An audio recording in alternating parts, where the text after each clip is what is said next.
Time is up. No, it's not. We just started.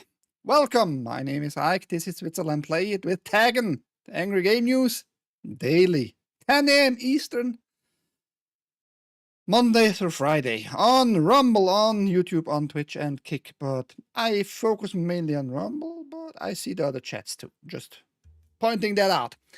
I hope everybody is alrighty and ready for some news.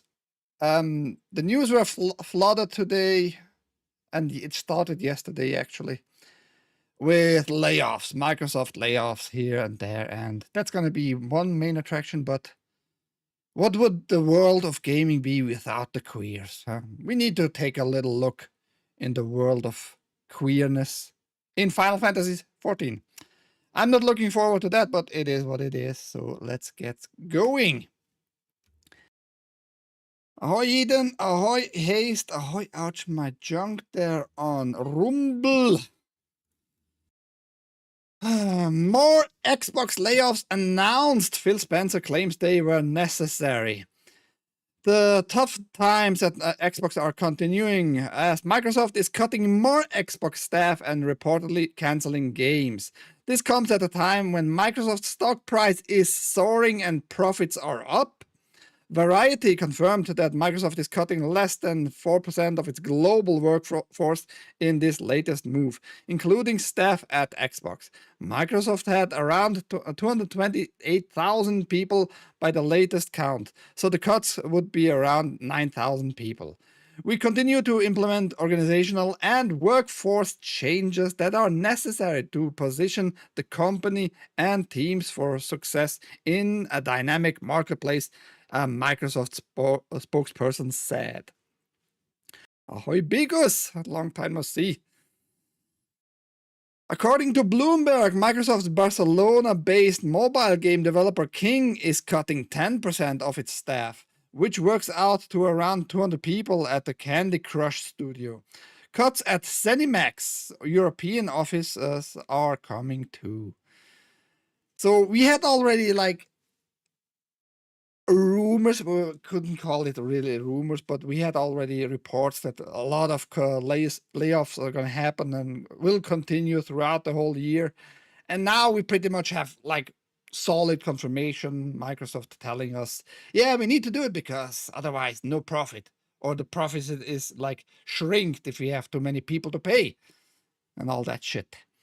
VGC reported that Sea of Thieves developer Rare was affected by the cuts too, and that the long-in-development game Everwild was cancelled as a result. Jason Schreier of Bloomberg said a new MMORPG from ZeniMax Online Studios was cancelled as well. The project had reportedly been in development since 2018 under the codename Blackbird.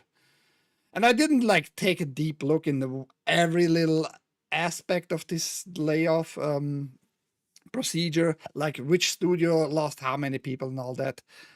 But one game I find a little bit disencouraging is the, what was it called? Dark, I forgot. Names, Ike, very bad with name. Which was a reboot from the N64. I guess was the original, not the later games which came on Xbox 360 and such. Chat will know and tell me for sure. Schreier added many of the Xbox-owned game developers were impacted, including the Call of Duty development studio Raven Software and Forza Motorsport developer Turn 10. Perfect Dark, yeah, thank you, Haste. Nearly 50% of staff were affected at Turn 10, he said. Microsoft Gaming CEO Phil Spencer said, sent a memo to staff that today addressing the cuts, saying the job losses were necessary to allow for the enduring success of Xbox. I don't know if the people who are being laid off care a lot for the success of the future Xbox, but yeah, it's always nice to hear this wording, by companies and spokesmen, especially CEO, because I don't think Phil Spencer is gonna lose a lot of his bonus for this year. Ahoy Godzilla. We will end or decrease work in certain areas of the businesses and follow Microsoft's lead in removing layers of management to increase agility and effectiveness, he said. Spencer also addressed the fact that the cutbacks are coming at a time when business is booming for Xbox. I recognize that these changes come at a time when we have more players, games, and gaming hours than ever before. Our platform, hardware, and game roadmap have never looked stronger, he said. I don't know about the hardware, especially because you also raised prices 6 months ago or something like that. Yeah, I mean, it's nice for that it's going well for you, but that doesn't help the people who are being laid off. The success of Xbox today is the result of tough decisions Microsoft made previously, Spencer said. We must make choices now for continued success in future years, and key part of that strategy is the discipline to prioritize the strongest opportunities, he added. We will protect what is thriving and concentrate effort on our areas with the greatest potential, while delivering on the exceptions the company has for our business. This focused approach means we can deliver exceptional games and experiences for players who for generations to come. I'm not so sure about that.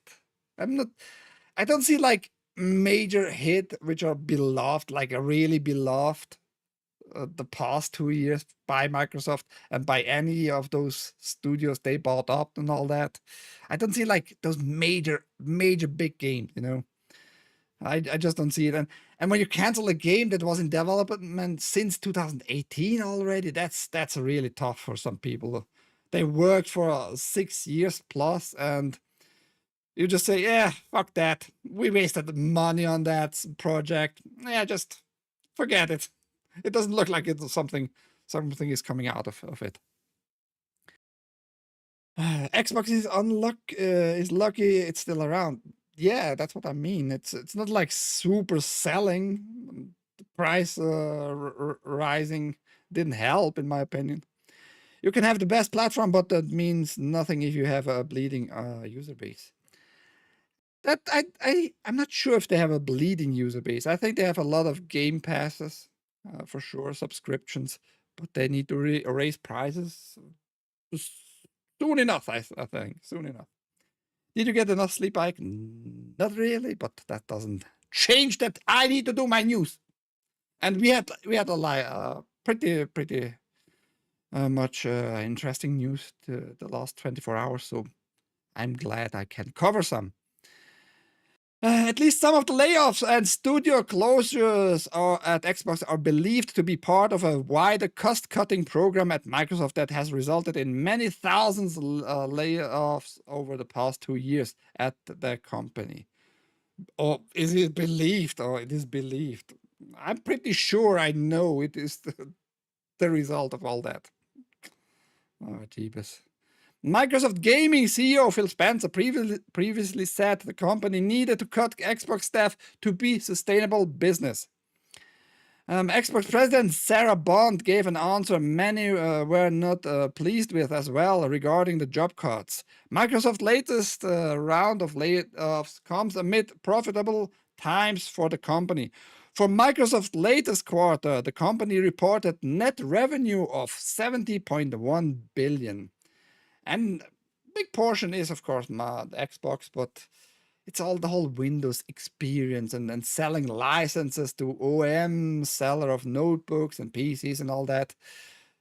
And like, what is it? Like 95% of all computers for regular users are Windows based. Or what a surprise! Up to 13%, and net profit of 25.8 billion, up 18%. So that's a big up. We have to see that. But you can do that only when you lay off and keep laying off people, by the way. The Xbox division specifically has posted year-over-year revenue growth. Microsoft's stock price is up by nearly 150% in the past 5 years.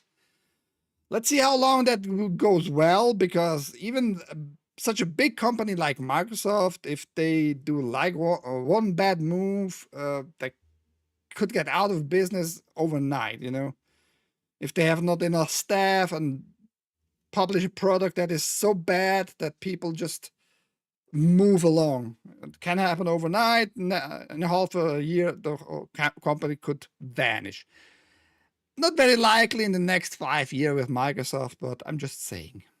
If you keep on just buying very expensive studios and other software developers and shit like that, and to cut cost, lay off people, you might lay off like the wrong people who actually worked there and made the decent code in your products, software products. Yeah, you never know, man. Keep an eye open, not lay off good people, at least. It's about the games, as Nintendo showed with the Switch 1. Yeah, that's what Microsoft is trying to do, though. They're trying to buy as many big studios and other companies that have the IPs and the games. I think that's their vision, to get like those good IPs of the past, which are not so good anymore, actually. But what do I know? Enterprise subscriptions. Yes. For example, yeah. Think of all the dollars wasted on DI and faggotry in failed games over the last 10 to 15 years. A lot of dollars. Hey, Godzilla ahoy! But don't call the queers out. I have news for you, because it's very important that the company attend their attention to very minority in our population, and waste as much possible money on those people. Yeah, there you have it. And like I said, the news reports are going crazy about those layoffs, and you have more details in other news. You can follow the variety links here, the Bloomberg, and get more and more information. That's just like an overview, and it doesn't look good for those people who are being laid off, at least. I don't think they have another home after that layoff. Either they go independent, making the game by themselves, if that's possible, or another failed company like Ubisoft might take you in for very cheap. I don't know. Nintendo facing legal issue in Brazil over ability to ban Nintendo Switch 2 consoles. That is like a little silver line at the horizon, in my opinion. And wouldn't that be great? Brazil saving like the consumer and customers. Nintendo is facing criticism in Brazil over its end-user license agreement, particularly regarding the possibility of permanently banning Nintendo Switch 2 consoles. The controversy stems from the clause that allows Nintendo to disable a system if pirated software is detected, a practice now being challenged by Brazil's consumer protection agency, Procon SP. In a press release issued on June 25, Procon SP called on Nintendo to revise certain terms in its contract. According to the agency, some of the conditions outlined in the EULA are considered abusive under Brazilian law. The primary concern involves the permanent console bans imposed for piracy-related violations, which Procon argues are excessive and not compliant with local consumer rights protections. Banned consoles receive an error code 2124-4508 and lose all access to online features, which is, I think it might be not only Brazilian law. I think many other countries have the same kind of protection, but they haven't taken a look yet on this whole Nintendo banning issue. Another concern raised by Procon SP is the fact that Nintendo does not currently have legal representation in Brazil, which complicates enforcement of the country's consumer defense code. Addressing the issue, Alvaro Camillo, Director of Customer Service and Guidance at Procon SP, spoke. Without a legal representative in Brazil, the consumer is left without a clear path to resolve conflicts. It makes it harder to hold the company accountable and ensure that consumer rights are respected under Brazilian law. Nintendo has appointed a local law firm to handle the matter, but only for this specific case. The Brazilian agency has given the company a 20-day deadline to respond, otherwise further actions may be taken. Maybe? What do you mean maybe? Do it! Stupid. At least they are needed to fix huge numbers of faulty consoles like the 360 Pro. Yeah. I was lucky actually.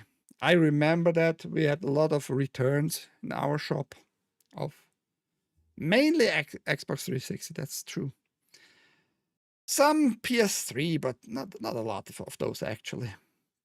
The first Xbox and the 360 are shitty hard drives. Depends on which revision. Revision. After pretty much mainboard 1.3-ish, 1.4, the hard drives were fine. Other issue was the drive itself, the DVD drive actually. That's why they went, I think it was from Thomson to Philips drives. Might be the other way around. Don't remember exactly. Permanent bans have been a thing since consoles were connecting to the internet. How is this new? No, I mean, we are talking about something the console has built in, and the ban doesn't allow them to go online anymore, it seems, at all. Just breaking them completely.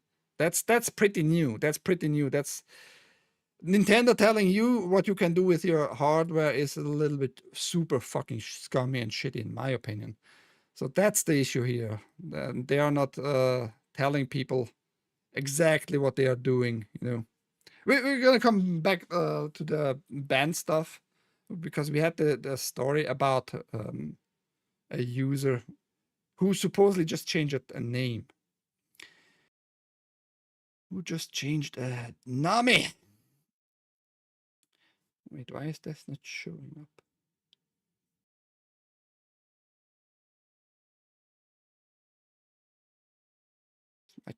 Did my chat just die here in Firefox?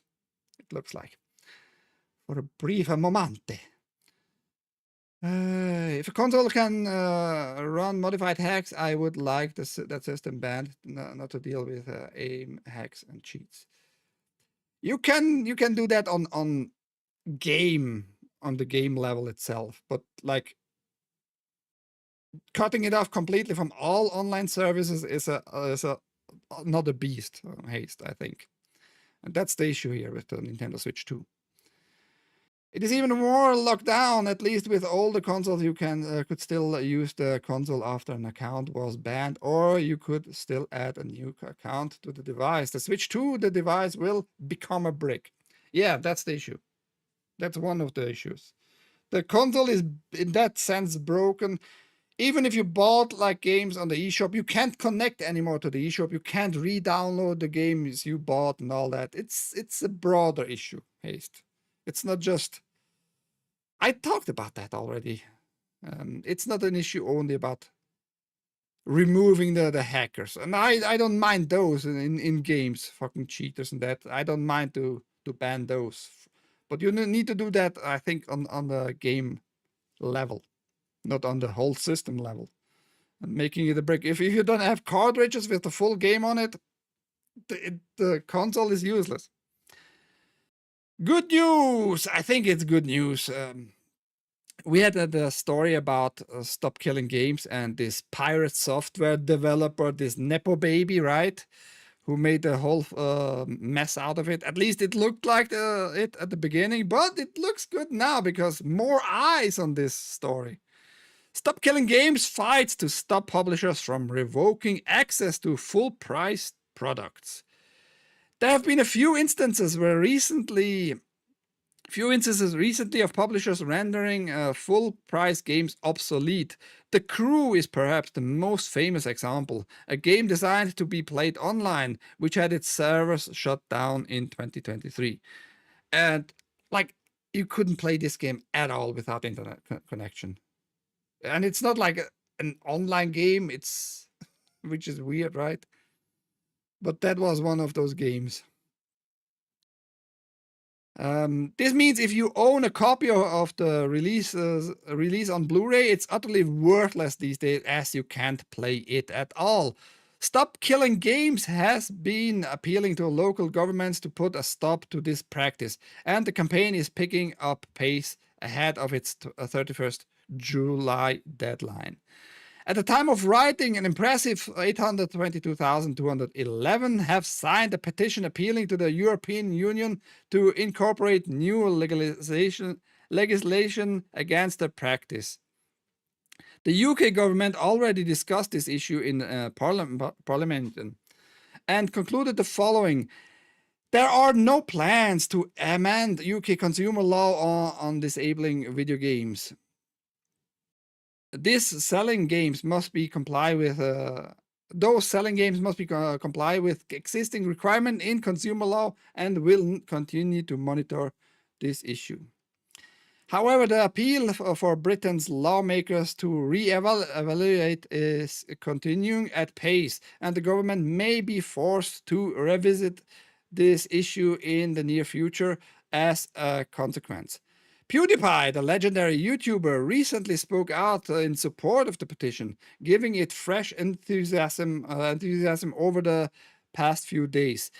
In the comments, I've seen some of you mention Stop Killing Games, and I want to say I support 100% support this movement. It ties in perfectly with what I talked about in my video, ownership over software and the games we buy. If you want to support the campaign, you can learn much more about it on the official website through here. Remember, blah, blah, blah. So if you're in the European Union, you can sign this petition because it's an EU thing. And the UK has its own thing, though, going on too, because of that. As of writing, we had what did they tell us? 822,000. Now we are and almost 1 million, almost 100%. But usually you need with petitions and stuff like that because they check actually if you're a citizen of those regions. You need at least like 10% more to be sure that everything is all right.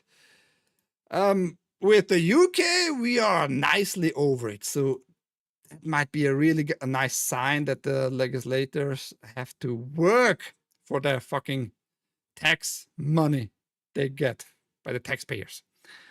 So that might be a really good sign. If the UK does it, most likely the European Union will go along with it, you know.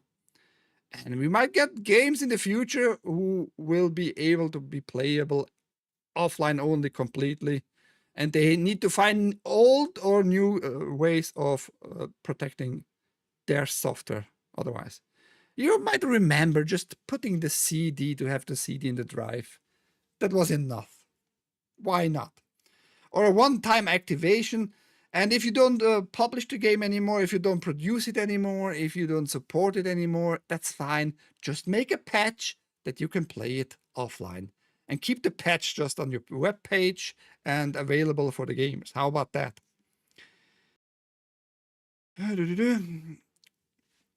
Some developers don't manage their individual communities. And like this. I don't know why so many rushed out to buy this piece of shit, pay more for less. Yeah, I mean, in Brazil with Switch 2, I think it's not a super big issue. I like that they look at it, but Brazil is like not a first world country. So money-wise, not many people can buy actually a Switch 2 there, but those who can buy want probably some protection in some way. So if I report a cheater in a crossplay game that's been dropped by EA, does anything happen? I don't know, but that's an EA issue probably. That has nothing to do with what Nintendo is doing with your console. Cheating is different than hacking a device to pirate games. Enables another. Can, not necessarily, but usually yes. I agree. Not really, people pirate single-player games too. Now maybe a cheater is more likely to pirate, but it's still a separate issue. If you can bypass system checks, it opens the door. You may not cheat, but it defeats the purpose of having a secure platform. Secure platform means shit. Don't buy into fucking Nintendo's excuses. Haste. Don't be played by them. Oh, are you ready for some gay? Are you gay for gays? I'm not going to read the whole thing, but I'm going to read quite a portion of it.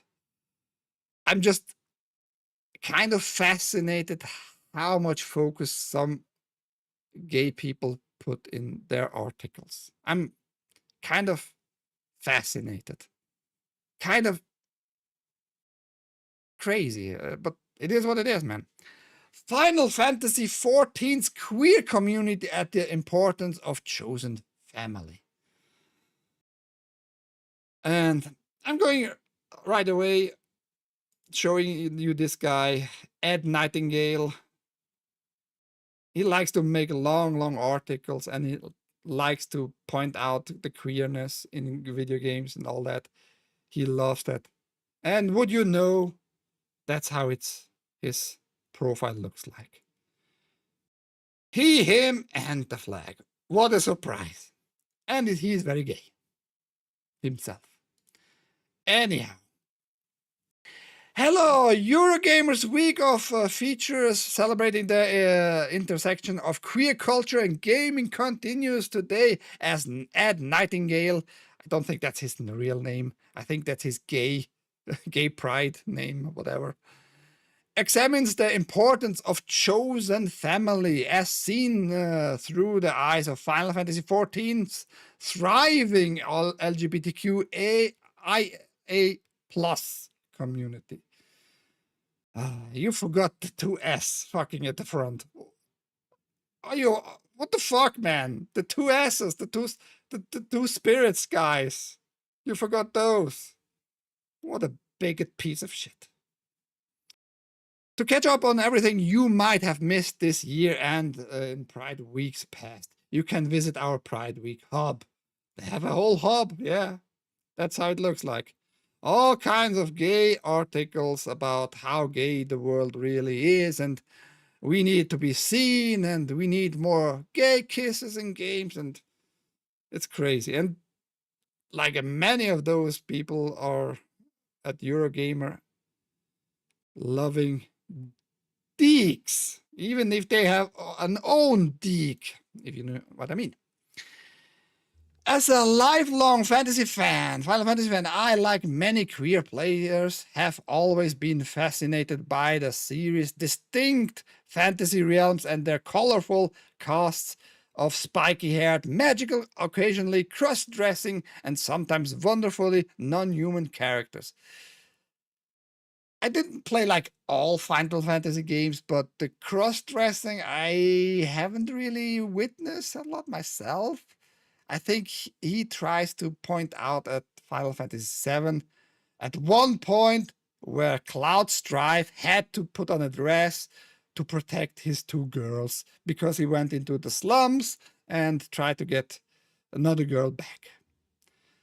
To get into the group and into the lion's den, pretty much.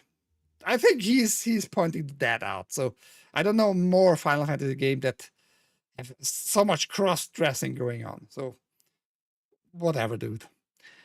And sometimes wonderfully non-human characters. It's surprising, really, it took until the 16 mainline game for Square Enix to include the series' first gay kiss.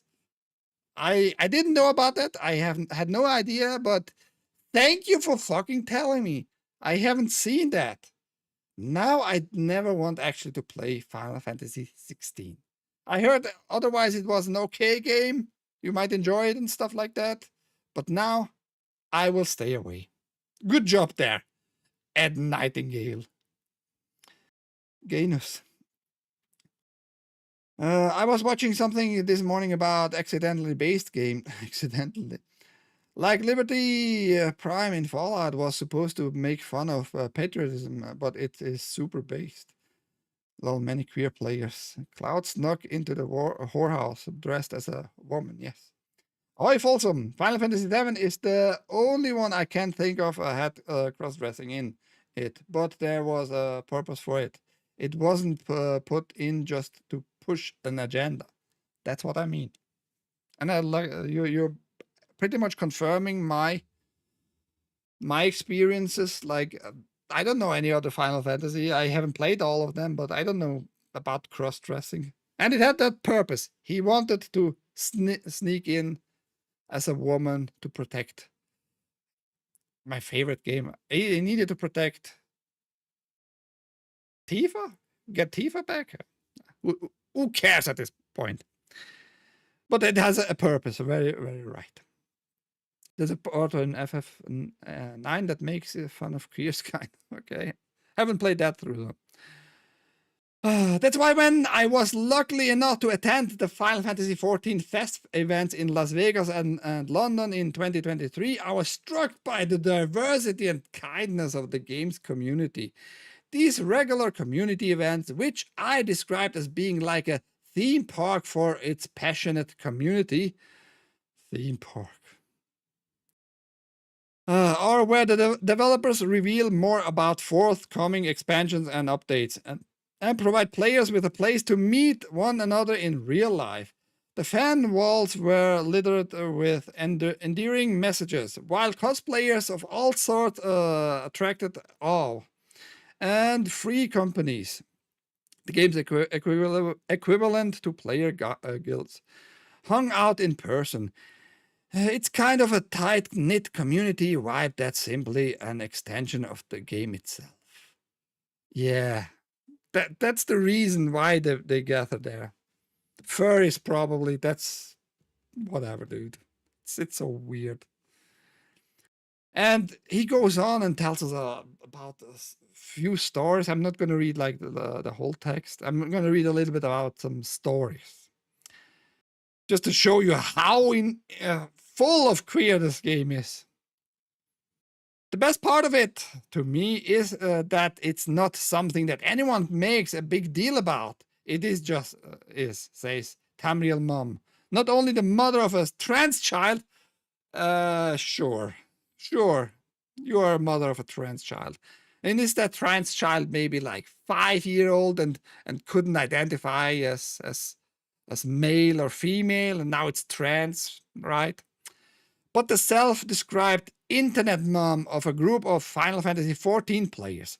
I've been playing for over a year and have found the community to be one of the most friendly, inclusive, and roll with the punches groups I've ever seen, which is rare and has hen's teeth in the MMO community. 1 year and she found her family. Could be, I doubt it though. I doubt it. And about the big deal, this dude made a whole article about this stuff. He made more articles about the queer crap. We are not making a big deal about it. If you want to be like that, be like that. Who really cares? But you keep on talking and promoting and showing the world what you are and how you want to be seen. And you want to be seen anyway in the games too. So you make the big deal the whole time. Don't blame the whole rest of the world for your queerness. Nobody gives a shit. It's just weird to me, you know, it's just weird. Then we go further down here. Kea suffered a medical emergency earlier this year, meaning in real life friendships have become difficult. However, their Final Fantasy XIV family has been able to support both in and out of the game. It has been so important that they have been there for me, making things as normal as possible when such huge changes happens to me, says Kay. They still continue to make sure we can all hang out together as normal, and I cannot stress how important that is, and how I have never experienced anything like it in any other online community before. The usage of the word normal was like for me a little bit weird. It's not normal. That you are being like helped is for you normal. That part is like normal. But telling like the world your queerness is normal, not really. Not really. Good for you if you found a new family. Good for you. But it's just not normal what you're doing, and that you think embracing like your queerness with other queers is really normality. Nah, I don't know. The games community has always felt welcoming to LGBT. Where's the Q, bitch? People. He continues, and all of the regular players have I've been with for Savage and Ultimate Raiding were open-minded and very chill about my gender identity, despite it being hard to understand for cishet players I sometimes teamed up with. I have a question. If you are one of those people, those people, are you going in the game and telling people your identity? Why? Nobody cares. Games are for the vast majority of us players escapism. We don't want to be really what we are playing. We want, it's a hero figure maybe. Or it's maybe like a brutal guy, the Doom guy, kind of a hero, but brutal, and you would never do that even to other demons. Only if you have the power, maybe, and stuff like that. Otherwise, you would run away and stuff like that. You're not that heroic like in games. That's just one little part. And just to turn it around, just to turn it around to make it sound even more stupid. This is as if I would be a truck driver and say like, hey, I am Bob. I'm going into the game. I am Bob, a truck driver, and I'm hetero. I like to pound pussy every fucking night at the truck stop. I mean, I paid $20 for it, but come on, accept my identity. You needed to know that shit. Again, Bob is my name. I'm a hetero. I like to pound pussy. Would be the same fucking stupid and retarded. I don't care. Go fuck whatever you want, as long as it's consensual. But nobody gives a fuck. Why you put so much effort in telling people all the time that you, as a man, like to suck on dicks of other men? Nobody gives a fuck. Just nobody gives a fuck. I just don't get it. That's just super weird to me the whole time. It helped me gain confidence, and I'm never scared of coming out in new groups, making sure people get the pronouns right. And I'm very comfortable with who I am right now, thanks to how open-minded the games community is. I mean, if I hear Bob, I'm gonna call you Bob. If you tell me your name is Bob and you're a dude, obviously. I'm still gonna say you are a dude. You're not gonna convince me otherwise. I might play with you this random party once and put you on a list and will never care about you anymore. Whatever. But demanding like, oh, respecting my pronouns and fuck off, dude. What's wrong with you people? Just weird. It's all just weird. Maybe the weirdos hook up in the game. They can hook up, whatever. That's not an issue. They can hook up. But I don't give a shit about your pronouns. Why is the whole world revolving around pronouns? That sounds like the Eve online group I ran with the Bobs or this one. I played Eve with a bunch of retired ex-military. Yeah, but if they talk about their sexual life, it's probably more like in a fun way. Like you know each other after a while, and you just talk about those same issues like everybody else talks about. But you will never, as a hetero, like demand others, hey, respect that I only like the other sex. Respect. You know what I mean?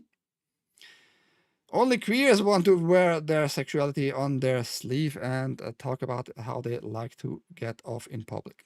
Yep, pretty much it. Pretty much that it's. It's the game that really leans into the notion that you can be anything and anyone you want to be, and with the community around the game already being so friendly and helpful, it really lets queer people express themselves how they want without feeling judged. Okay. So you're gathering in a party and what? Talk about your pronouns for half an hour and how you want to be addressed, and oh yeah, so brave and stunning, and Rebecca, you sound like a 50-year-old guy who lifts trucks on ESPN, but yeah, I'm gonna call you Rebecca. It's fine. You're gonna talk about that in your group the whole time and respect each other and not judging each other. You're just seeking the wrong stuff in life, I think. Just play your stuff and whatever. It's just so weird. But today's creator of Final Fantasy XIV, Yoshida, what was his full name? I forgot. Naoki Yoshida had also something to say. I'm afraid one of our staff members received very negative comments, and it almost felt like a personal attack, which breaks my heart, because she worked really hard and these criticisms were not constructive at all. I hope Yoshida is not being viewed anymore as this savior, because that was what he was, the savior of Final Fantasy XIV. He changed a lot in the system and the story and saved this game from going under. Now he comes out with this statement because a voice actor who identifies as trans, whatever, as if that is important in your voice acting, you have been called in because of your voice, of this specific voice. And nobody cares what you are in real life, really. If you deliver what you're being paid for, nobody will fucking care. But some people found out because those guys love to tell everybody what they are, right? They found them out and of course attacked the voice actor, and it became all weird and silly, and now telling Yoshida telling the rest of the world, yeah, it was really hard for her because she worked her ass off, blah blah blah. I looked into this story about the voice actor, and it doesn't make sense to me, and why you need to address this again. It's a fucking mega mess. Mega mess. I don't get it. I don't need to get it. But if you want to know more about the gayness in Final Fantasy IV, that is so friendly and so welcoming to all you queers out there, read the article down below the link. I think we had enough of this type of queerness. We have more gays, though. More gays talk. In a minute. Respect my thirst for pussy. Yeah, that's pretty much what I meant, right? Only queers want to. Yeah. Those Eve online chats were some of the funniest moments I had in gaming. Non-stop Modern Warfare 2 lobby chat. Yeah, but you make fun of each other, right? You make fun. Your mom this, I'm gonna pound the pussy of her mom. this and that way.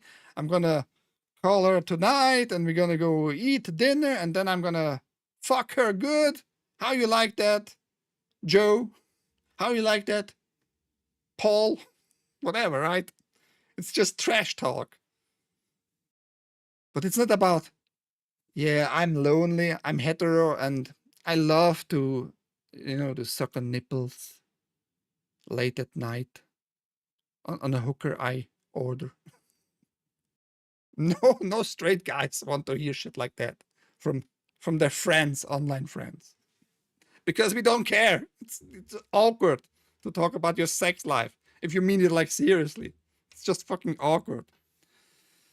You can't help those people. Imagine a guy from Brussels saying it now. I don't want to. I don't want to imagine stuff. I'm just telling you like how awkward it would be. Neil Cockman exits HBO's The Last of Us. Oh, good news! That went around on social media like this little tweet or whatever he told. After 2 seasons, The Last of Us series director Neil Cockman is stepping down from his role as showrunner on HBO adaptation. News of the drug. I almost said his name correctly. News of Cockman's departure was first reported on by the Ankler, with Cockman's releasing a statement on Naughty Dog's social channels shortly after saying he is leaving the show in the hands of the showrunner Craig Mazin for its remaining seasons. So it's still in the talking about making the second half of The Last of Us Part 2 into 2 seasons, it seems, which is weird. Which will continue to adapt the story of The Last of Us Part 2. His full statement reads as follows. I've made the difficult decision to step away from my creative involvement in The Last of Us on HBO. With work completed on Season 2 and before any meaningful work starts on Season 3, now is the right time for me to transition my my complete focus to Naughty Dog and its future projects, including writing and directing our exciting new game, Intergalactic: The Heretic Prophet, with the androgynous space Asian, whatever that is, right? Bald, by the way, balded. Along with my responsibilities as studio head and head of creative. Co-creating the show has been a career highlight. It's been an honor to work alongside Craig Mazin, to executive producer, direct and write on the last 2 seasons. I'm deeply thankful for the thoughtful approach and the dedication the talented cast and crew took to adapting The Last of Us Part 1 and the continued adaptation of The Last of Us Part 2. I had like 3 weeks ago the last news piece about The Last of Us show and all that. And he was super happy, kind of, actually, like to continue this whole thing. So I'm wondering what really is going on. Is the show not gonna continue really after the next season? They might cancel, not finishing it off, because the story is already written. So Craig Mazin, what his name was, Craig Mazin. He knows how the show should end according to the story already playing out in the game, right? So he doesn't really need him anymore. Maybe he would just be a waste of money. They got already the rights, Maybe he's just not needed. Maybe he can tell the whole world he is going, but actually they let him go, if you know what I mean. Ahoy Nutty, by the way. Cockers? No, only Neil Cockman. Van Dam, let me lick let me lick your nipples. I just send you candles and leave it at that. Candle enthusiast. Yeah, I have the best candle on Rumble, man. The best 3 candles and the double colored candles. Cockman leaves the project after he ruins it. It was already ruined. Everybody knew what the story was. That's my point. Everybody knew what the story was. It was, and they never intended to change like too much in that sense. Maybe showing ugly actress, but other than that, no. The new game is Baldur's Gate. Baldur's Gate. Yeah, go look up Intergalactic, the Heretic Prophet, the trailer, which came out half a year ago or so. And tell me, Nutty, if that makes you want this game, if you have already somehow wishlisted it. I'm going to be a potato dad. An ugly potato dad, because potatoes usually are very delicious. Eden, get your shit right. Shitting potatoes. They could have salvaged the story for a longer running show. No, they are doing already way too long of a show. Part 2, they're making like in 3 seasons. That's ridiculous. Naughty Dog announced Intergalactic at the Game Awards last year, and the PS5 action game marks the studio's first new IP since the original Last of Us launched in 2013. Maybe Cockman just wants a break after a decade of working in Naughty Dog's post-apocalyptic world. But after what I considered a disastrous season 2 for The Last of Us, I'm not looking forward to a season written and run entirely by Mazin. Season 3 will follow Caitlin Dever as Abby, and given that the show's characterization of her as already have been divisive on episodes Mazin has written, I'm more nervous than ever to see how the show handles her when she's the star. The game was shitty and you made the show shitty along that story. I'm keep repeating myself. They are not changing the story really. They may put in other lines than in the game, but overall, the game, the show seems to be the same like fucking part 2. So shut your mouth. Probably another gay who is very, very sad. Kenneth Shepard, didn't we already look him up? I think we already looked him up at one point. I'm pretty sure we did. Oh, yeah. We watched this gay guy. I remember this picture. It's not gay enough. My shit is not gay enough.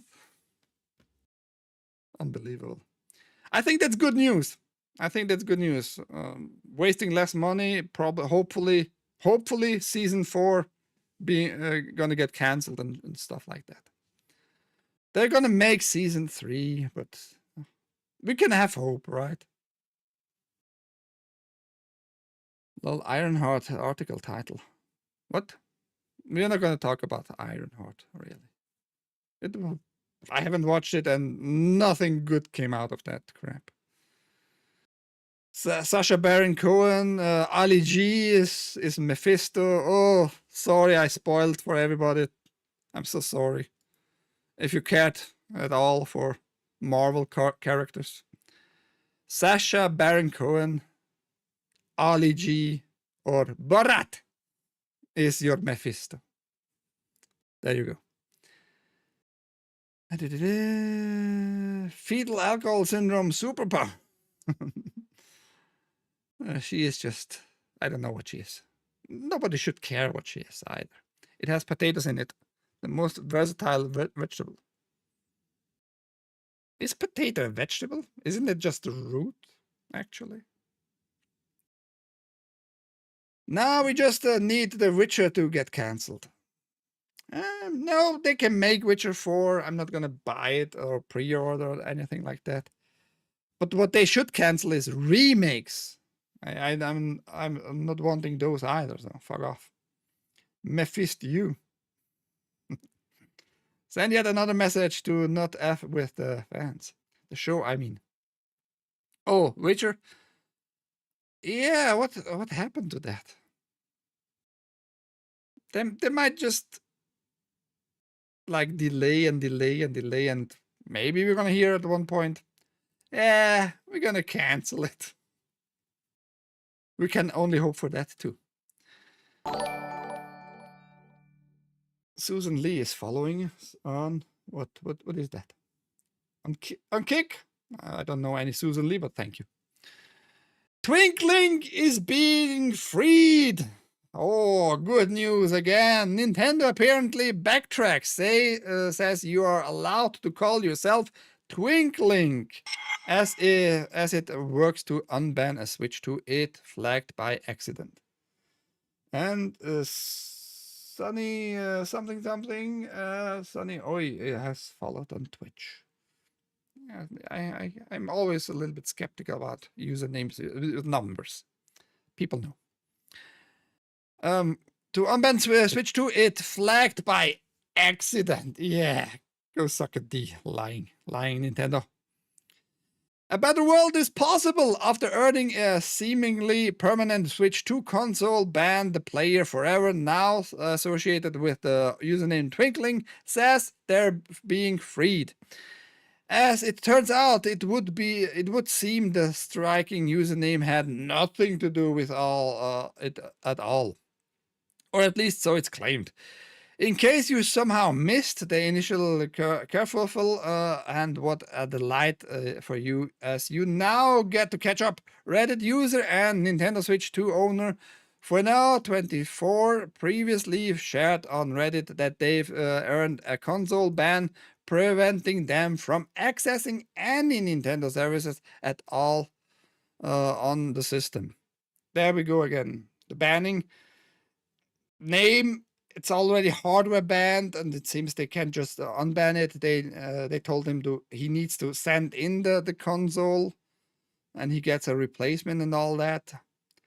That's how bad it is, Haste, really. The apparent reason? Their sister recently changed her username to Twinkling. Then in what was previously a final edit, the unlucky owner shared that permanent system bans cannot be revoked by Nintendo at all, at least according to the support agents they were in contact with. Twinkling was seemingly jailed for good with no possible recourse. But again, a better world is possible, and there is a happy ending to this tale. It would seem that everything leading up to his ban this ban has been an unfortunate accident, and Twinkling should actually remain at large. Nintendo is actively working to resolve the issue in question, and my console is being unbanned. So the so-called final edit reads.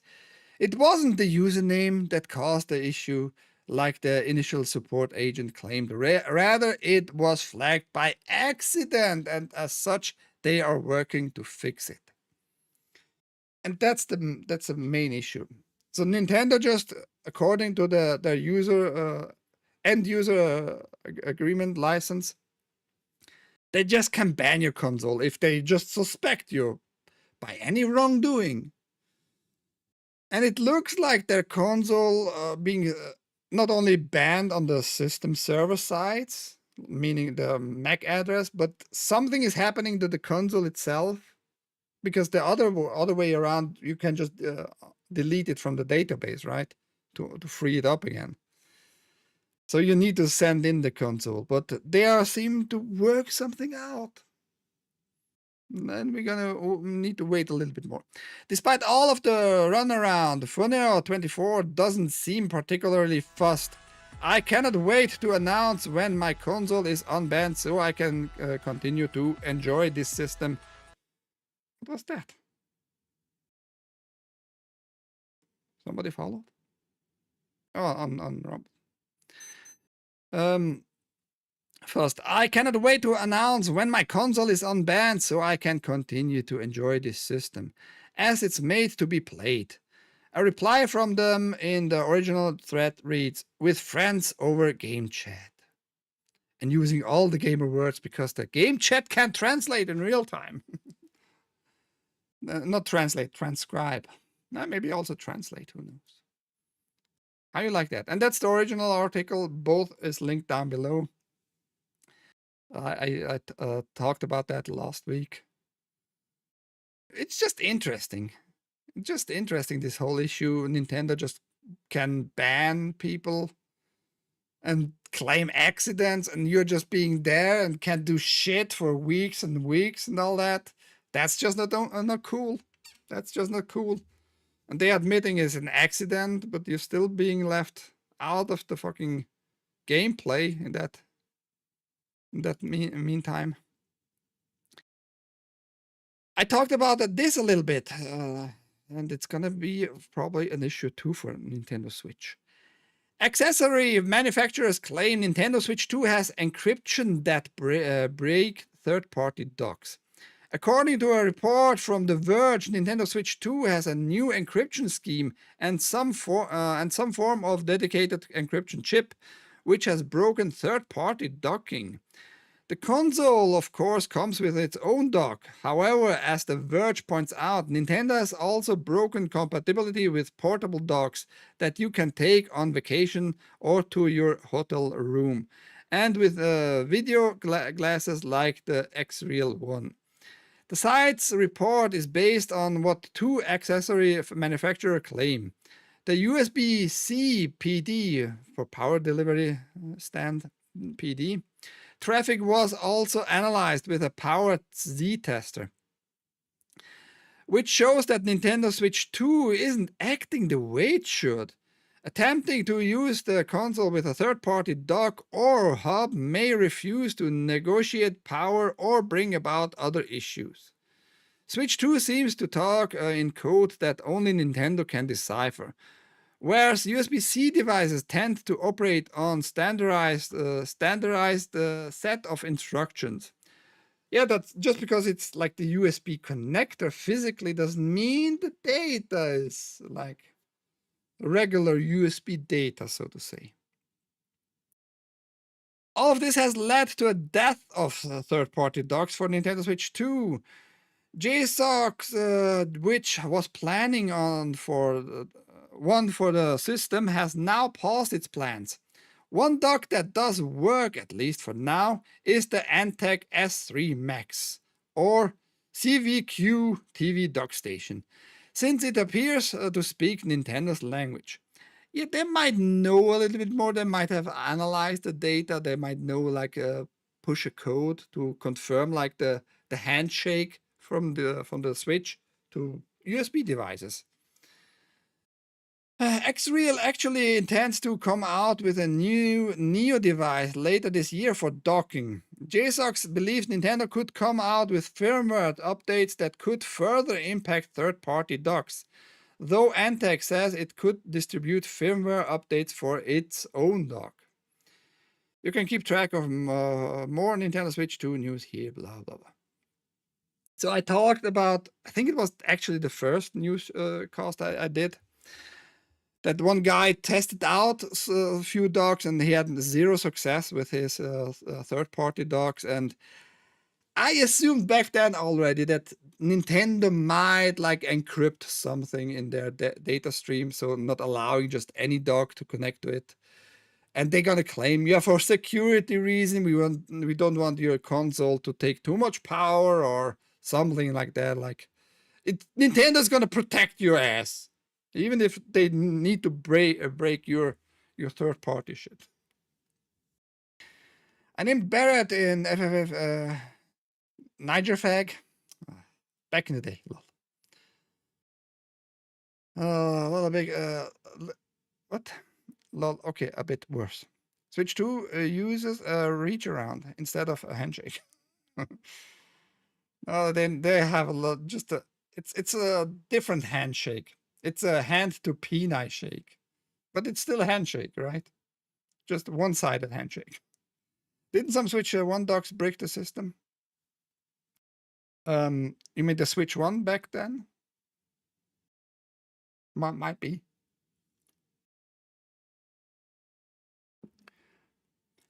Yeah, but the USB-C shouldn't be used like with different encryption, especially the power deliverance. At least the power deliverance you can standardize, and there are standards out there.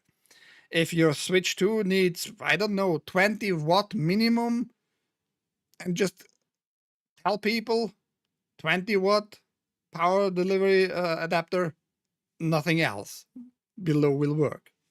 It's a pretty simple these days, actually.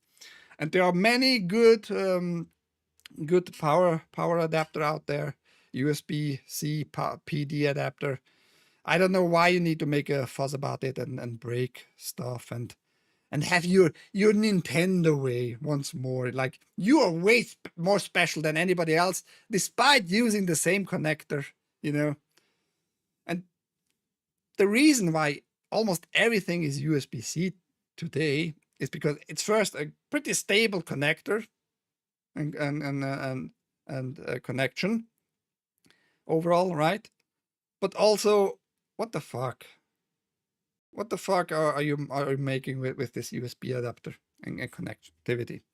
All right, I gotta go do some manly shit. You're leaving us for Geeks and Gamers. Don't pretend anything else. And just little news, maybe good news, maybe bad news. I'm gonna give you just my 2 cents. I'm not gonna read the whole article. 3 Ubisoft former executives found guilty of sexual and psychological harassment, given suspended sentences. For all companies, it means that when there is toxic management, manager must be held accountable, and employers can no longer let it slide, says plaintiff's lawyer.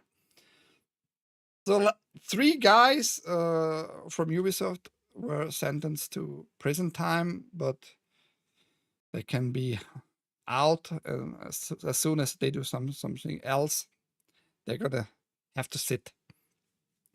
I just find it a little bit concerning because I haven't gone deeply into it. I didn't follow the links to the cases.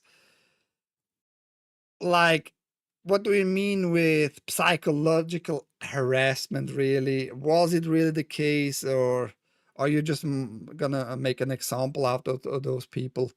I don't really know.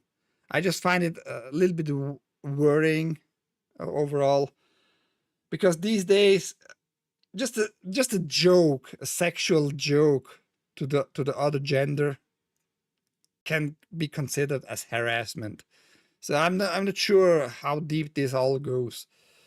But yeah, this lawyer said, like, yeah, you can't let it slide. What? It doesn't explain in this article at all, but you just can't let it slide anymore. People have to be accountable if they make maybe a bad joke. I don't fucking know. I just found it interesting to point out that Ubisoft is in the name, despite they are being X. They are not. They have not really worked anymore there. They have been laid off by Ubisoft, but Ubisoft again in the headlines. Too bad for you, I guess, but it is what it is. They demanded that all men who worked there be flaccid. Ubisoft. Godzilla. Shame on you for your stupid jokes. Anyhow, I went a little bit over, but I'm good in time. I hope you enjoyed what I showed you today. I think we had better news than yesterday. Yesterday, it was not only me. I think it was really, like, very, very bad with finding good news that have any interest for us. But I managed to do at least kind of half an hour, right? Lack of titty. Shut up. You can still show me yours. Then I show you mine, okay? Other than that, you can't demand titties ever. Anyhow, I thank you for being around. I hope you enjoyed the show. I hope I'm gonna see you again, like every day, the same fucking time, 10 a.m. Eastern. TAGN, the Angry Game News. I was not super angry today. I'm talking about mainly games, game hardware, video game hardware, PC stuff, TV show a little bit, and movies. Today, almost zero movie references and all that. I think I got a nice few news pieces there. Next stream tomorrow, of course, for sure 10 a.m. if I don't die or I'm not going to get super sick. 10 a.m. Eastern, as always. Monday through Friday on Rumble, Twitch, YouTube, and Kick. Follow me there, by the way, if you want to support me, if you want to grow the channel. Follow me on all those platforms if you can. And next regular stream, probably music stream on Saturday with some light gaming. I actually bought Heroes of Might and Magic because that was talked in my chat yesterday in my birthday stream. And I was like, nah, why not try it out? I never played one of those actually, so now is the time. I should start playing those. Yeah, I thank you. I hope you have a very good day. Till next time. Bye-bye.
Oh, I like money. Yeah, I like money though. Black girl, man.